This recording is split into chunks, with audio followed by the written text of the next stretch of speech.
स्मृति शेष महेंद्र मेहता के याद में श्रद्धांजलि सभा का आयोजन किया गया है। यहाँ पर हमारे साथ मुख्य अतिथि के रूप में हमारे मुखिया महोदय कोरियापट्टी के राजेश कुमार यादव जी हैं और इंजीनियर LK निराला सर हैं।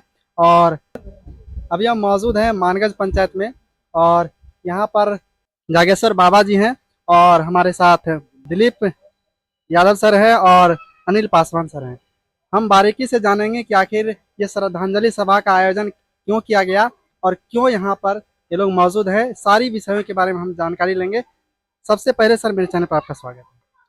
आप सभी को मेरा प्रणाम और चैनल के माध्यम से जो देखेंगे और आपको धन्यवाद कि आपने इस प्रमुख कार्यों में आप आए हैं। सर ये श्रद्धांजलि सभा कई जगह देख रहे हैं लगातार ये जो कुरीतियां हैं, सामाजिक कुरीतियां हैं, इसका काफी ज्यादा मात्रा में हर जगह पर इसका विरोध किया जा रहा है।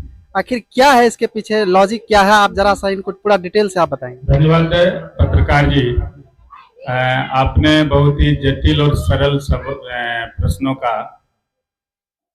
हमारे साथ छेड़ा है। हम सभी लोग भारतवासी हैं, आजाद भारत के नागरिक हैं। आजादी को 76 साल से अधिक हो गया है और इस आजादी के लड़ाई में जो हमारे महापुरुष थे, जिन्होंने हंसते हंसते लड़ते लड़ते अपने जीवन को अपने परिवार के और देश के लिए न्यौछावर कर दिया, उनका सपना था कि आजाद भारत में सभी के बच्चे पढ़ेंगे, सभी नागरिक स्वस्थ रहेंगे, सभी को अपना जमीन मकान घर होगा और सभी को सम्मान मिलेगा।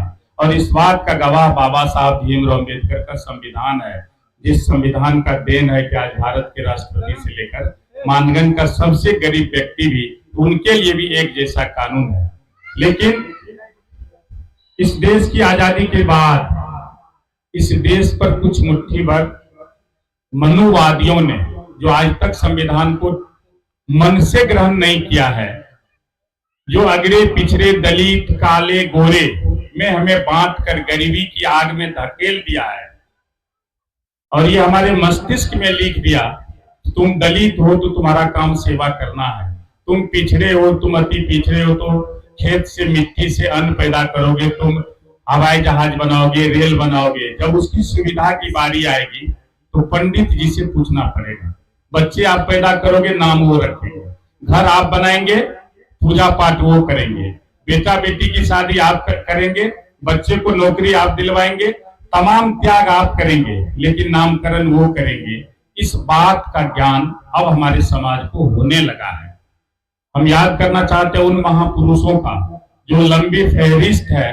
हमारे भाई निराला जी आपको बताएंगे कितने ऐसे महापुरुष हैं जिनको लगा कि हमारा समाज, हमारा भाई परिवार पढ़ेगा लिखेगा नहीं तो संविधान को नहीं समझेगा, तो पंडित जी लोग अपनी पेट की आग को मिटाने के लिए हमें धर्म कर्म कांड में बांटकर, मृत्यु भोज में, पोथी पुराण में, पंडित पूजा में, मुंडन में, भगत में, हरे राम हरे कृष्ण में बांटकर हमें कमजोर किया है। उन्हें ये चिंता नहीं है कि हमारे बच्चे आज भी विद्यालय नहीं जाते, उन्हें ये चिंता नहीं है कि हॉस्पिटल में पानी टपकता है, उन्हें ये चिंता नहीं है कि विद्यालय आज क्यों उजड़ा हुआ सा लग रहा है, उन्हें ये चिंता है कि हमारी भूख कैसे खत्म होगी, हमारे बच्चे हम लोगों के पैसे से कैसे उनका विदेश में पढ़ेगा, ये चिंता है।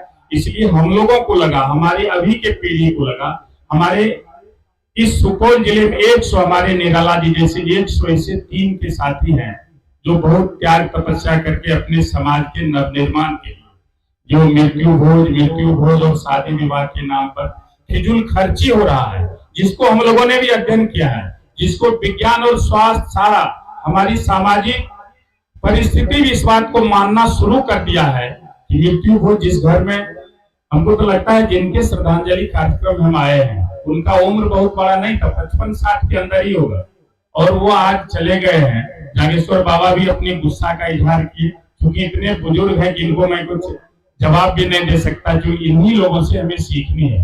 मैंने कहा जागेश्वर बाबा, श्री राजा राम मोहन राय अपनी बातों से लोगों को समझाने की कोशिश करता था कि भाई माता मरी है तो पिताजी को भी उस पर जला दो, पिताजी मरे हैं तो माताजी को उस पे डाल दो तो स्वर्ग मिल जाएगा। मुझे तो लगता है कि आजाद भारत में नहीं जब से मानव वर्ग का संरचना हुआ है, कोई जाने वाले व्यक्ति लौट के आए हैं क्या? कभी अपने बच्चे को कहा है कि तुमने जो दान पुण्य किया है हमको मिल गया है? जब आज तक इसका प्रूफ नहीं हुआ है तो हम तो बेवकूफ बन रहे हैं उनकी बातों पर। हम अपना, एक तो पिताजी इलाज के बगैर मर गए, देखरेख के बगैर मर गए, सेवा के बगैर मर गए, और आज भी जब वो चले गए तो उनके द्वारा जो अर्जित संपत्ति है उसको हमको पढ़ने लिखने में, घर मकान बनाने में, समाज नवनिर्माण में लगाना चाहिए कि उसको बेच के भोज कर देना चाहिए। हाँ, भोज की एक प्रथा थी, जब कौनी, मड़वा, मक्का उत्पादन होता था, लोगों को गरीबी था, लोगों को लगता था कि आज भोज है, पावन त्योहार है, घर नीप पोछ के बढ़िया भोजन करता था। मुझे लगता है कि हमसे अच्छा भोजन हमारे गांव के पड़ोसी जो आज मजदूरी करता है, वो चौक पर ताजी सब्जी खरीदेगा, वो मछली और मांस खरीदेगा और अच्छा स्वादिष्ट भोजन करेगा।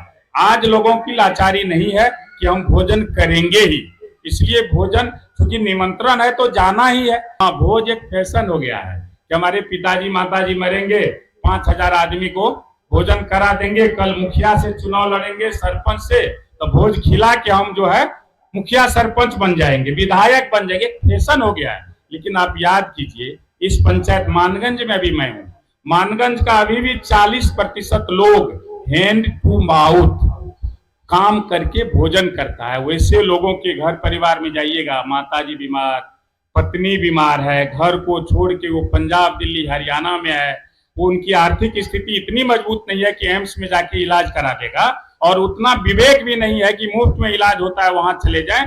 तो हमारे समाज के लोगों को चाहिए कि उनको कम से कम रास्ता दिखावे, वो नहीं बताता है और दुख में वो मर जाता है। और उसके मरने के बाद पंडित जी आते हैं, छाता जूता, पलंग कुर्सी टेबुल लगाइए। आप मतलब दारू पीते थे पिताजी तो उनको शराबो पिलाइए, बाबा को वहां स्वाद मिलेगा। इस तरह का अंधविश्वास में डाल के हमारे समाज को बहुत पीछे की ओर धकेल रहा है। आपको याद होगा, मैं तो 25 वर्ष से मुखिया हूँ, और अभी कुछ दिन पहले मेरी माताजी मरी, मेरे पिताजी मरे, मैंने मृत्यु भोज को बिल्कुल बंद कर दिया। लोगों ने कहा कि हरा देंगे, हम के जीवन में कभी चुनाव नहीं लड़ेंगे। हम चुनाव लड़ते हैं पेट पालने के लिए क्या, घर मकान बनाने के लिए क्या? बलराम सिंह यादव का संघर्ष इस इलाके में पोथी पुराण और पंडिताई करके सामाजिक कुरीति के खिलाफ आज हजारों घर वो बसाए हैं। यहाँ दलित को सामने में बैठ के खाने नहीं देता था पंडित जी लोग, कहता था पासवान जी है हड्डी छुआता है, साहु जी है यात्रा खराब होता है। खुद उस तरह की प्रवृत्ति पालते थे। लेकिन बलराम सिंह यादव और उनके साथ दर्जनों साथी जो कोसी कमिश्नरी में घूम घूम कर सामाजिक कुरीति के खिलाफ, सामंतवादी सोच के खिलाफ, बड़े बड़े पूंजीपतियों के खिलाफ